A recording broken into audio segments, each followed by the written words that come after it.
دوستو آج ہم سعودی عرب کے خوبصورت تاریخی اور قدیم شہر دمام کے بارے میں بات کریں گے۔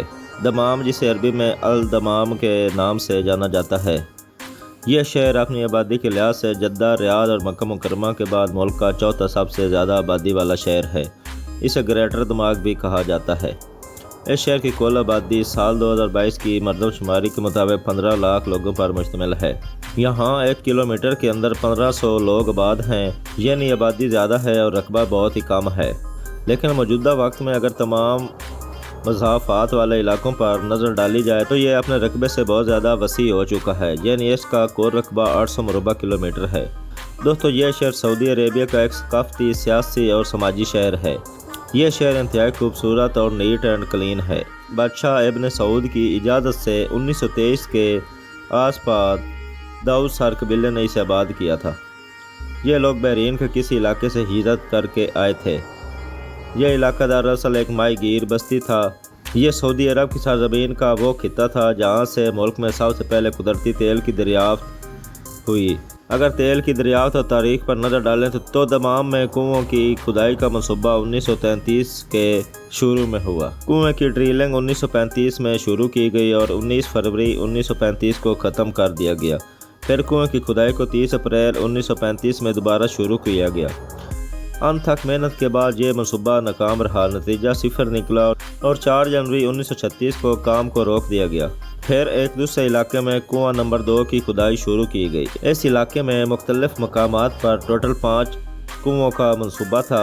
ایک کے بعد ایک ناکامی سامنے آتی گئی، قدرتی تیل حاصل نہ ہو سکا۔ ستمبر 1936 تک مایوس کن نتائج سامنے آئے۔ 7 دسمبر 1936 کو دمام میں کنواں نمبر 7 کا کام شروع کیا گیا۔ شروع میں ڈرلنگ کے نتائج صفر تھے، لیکن 4 مارچ کو کنواں نمبر 7 نے ایک امید کی کرن دکھائی اور اس کنویں سے وافر مقدار میں تیل نکلنا شروع ہو گیا۔ یہ ملک کا پہلا قدرتی آئل کا کنواں تھا جس نے یہ ثابت کیا کہ ملک کے پاس ہائیڈرو کاربن کی بڑی سپلائی موجود ہے۔ اس کنویں کے نام کو خوشحالی کنواں رکھا گیا۔ یہ کنواں آج بھی ایک بہت بڑی تعداد میں قدرتی تیل نکال رہا ہے۔ یوں سعودی عرب کی خوشحالی کے دن شروع ہوئے۔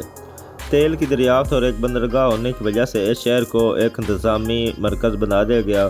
سعودی عرب کے اتحاد کے بعد دمام کو نو تشکیل شدہ مشرقی صوبے کا انتظامی مرکز بنا دیا گیا۔ سعودی عرب کے اتحاد کے بعد دمام کو نو تشکیل شدہ صوبے کا دارالحکومت بنا دیا گیا۔ یہ شہر سعودی عرب کی تیل صنعت کا انتظامی مرکز مانا جاتا ہے۔ دمام میں شاہ عبدالعزیز سمندری بندرگاہ موجود ہے۔ اس بندرگاہ سے سالانہ کروڑوں ڈالر کا سامان امپورٹ ایکسپورٹ ہوتا ہے۔ دمام سٹی میں موجود کنگ فہد انٹرنیشنل ایئرپورٹ ملک کا مصروف ترین ایئرپورٹ ہے، جو زمینی رقبے کے لحاظ سے دنیا کا سب سے بڑا ہوائی اڈہ ہے۔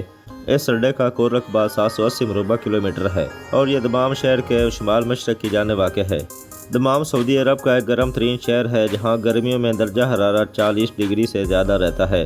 سارا سال ہوا میں نمی رہتی ہے کیونکہ یہ شہر سمندر کے کنارے واقع ہے۔ راتیں قدرے ٹھنڈی ہوتی ہیں۔ لوگ شام کے وقت روڈ پر گھومنے پھرنے کے لیے نکل آتے ہیں اور اپنی گاڑیوں پر خوب انجوائے کرتے ہیں۔ سردیوں میں موسم نرما ٹھنڈا ہوتا ہے، ہلکی سرد ہوا چلتی رہتی ہے۔ ان دنوں شاپنگ مال اور ہوٹل کا بہت زیادہ کام ہوتا ہے۔ دمام کا ساحل سمندر بہت خوبصورت ہے۔ سمندر کے ساتھ ساتھ کارنش بنایا گیا ہے جہاں لوگ گھومنے پھرنے آتے ہیں۔ دمام سعودی عرب کا وہ واحد شہر ہے جہاں شیعہ مذہب کی ایک بہت بڑی کمیونٹی موجود ہے، لیکن یہاں گورنمنٹ کے سخت قانون کی وجہ سے کبھی بھی شیعہ سنی فساد نہیں ہوا۔ اس شہر میں موجود مسجد امام حسین بہت بڑی مسجد ہے۔ اس مسجد میں 50,000 سے زائد لوگ نماز ادا کر سکتے ہیں۔ 2015 میں یہاں ایک اٹیک کیا گیا تھا جس کی وجہ سے 26 لوگ ہلاک اور 106 لوگ زخمی ہوئے تھے۔ محرم کے مہینے میں دمام سمیت اس مسجد میں ہزاروں کی تعداد میں لوگ موجود ہوتے ہیں۔ دمام میں آپ کو خوبصورت میوزیم، لائبریریز، سکولز اور کالجز ملیں گے۔ یہاں پر بہت سے امریکن، برٹش، انگلش کالجز اور سکول موجود ہیں کیونکہ تیل انڈسٹری میں زیادہ تر لوگ انگریزی کام کرتے ہیں۔ ان کی کمیونٹی زیادہ ہونے کی وجہ سے یہاں پر برٹش اور انگلش سکولوں کا بہت زیادہ معیار ہے اور بہت زیادہ تعداد بھی ہے۔ دمام کا واٹر ٹاور بہت مشہور ہے۔ یہ عمارت ایک مصنوعی جزیرے پر واقع ہے۔ اس کی اونچائی 90 میٹر ہے۔ اس کی سب سے اوپر والی منزل پر ایک ریسٹورنٹ بنایا گیا ہے جہاں سے سمندر کا خوبصورت نظارہ دیکھنے کو ملتا ہے۔ دمام کے لوگ فٹ بال سے بہت زیادہ لگاؤ رکھتے ہیں۔ شہر میں مختلف مقامات پر چھوٹے بڑے فٹ بال گراؤنڈ بنائے گئے ہیں۔ پرنس محمد بن فہد دمام کا سب سے بڑا فٹ بال اسٹیڈیم ہے۔ دمام میں آپ کو پاکستانی، بنگالی اور انڈین کی کثیر تعداد دیکھنے کو ملے گی۔ ہر سال اس شہر میں اونٹوں کی ریس کا فیسٹیول بھی ہوتا ہے، جہاں پورے عرب سے لوگ اس ریس میں شمولیت اختیار کرتے ہیں۔